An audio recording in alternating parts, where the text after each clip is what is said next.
दोस्तों, एक महाराज के दरबार में बहस छिड़ी।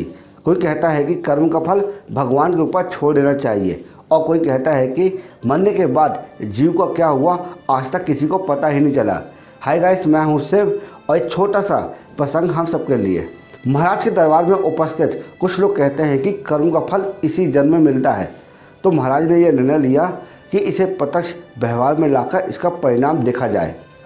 अब राजा ने तीनों मंत्रियों को अपने पास बुलाया और कहा कि ये पकड़ो थैला और तीनों जन अलग अलग बगीचे में जाना और अच्छे अच्छे फल भर के इस पर लेके आओ। पहले मंत्री ने कोशिश की कि महाराज के लिए अच्छे अच्छे फल जमा किए जाएं, तो उसने कड़ी मेहनत के बाद महाराज के लिए अपने थैले में अच्छे अच्छे और मीठे मीठे फल जमा कर लिए।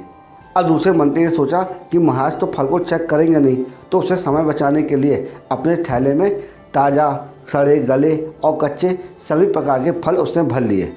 तीसरे मंत्री ने सोचा कि महाराज की नज़र तो भरे हुए थैले में जाएगी और वो उसे चेक तो करेंगे नहीं, तो उससे समय बचाने के लिए अपने थैले में घास फूस और पत्ते भर लिए।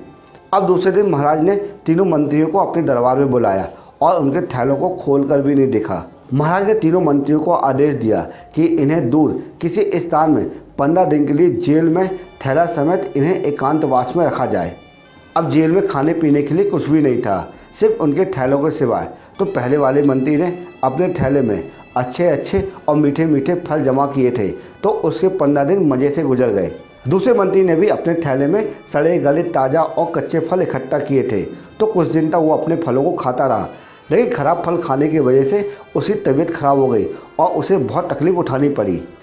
तीसरे मंत्री ने अपने थैले में घास घूस और पत्ते इकट्ठा किए थे, तो कुछ ही दिनों बाद वो भूख से व्याकुल हो गया। महाराज ने ये सब देखने के लिए गुप्त रूप से एक संतरी को रखा हुआ था। वो संतरी शाम के समय महाराज को सारी खबर जाके सुनाता था। महाराज ने कुछ ही समय बाद तीनों को बचा लिया, लेकिन कर्म का फल अब महाराज को भी समझ में आ गया।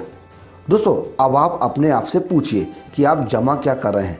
आप इस समय जीवन के बाग में हैं, जहाँ चाहे तो अच्छे कर्म करें या फिर बुरे कर्म करें, मगर याद रहे आप जो जमा करेंगे वही आपको जन्मों जन्मों तक काम आएगा। दोस्तों, कहते हैं कि मिटाने से मिटता नहीं कभी कर्म का लेख, तू कर्म अच्छे कर ले फिर ईश्वर की महिमा देख।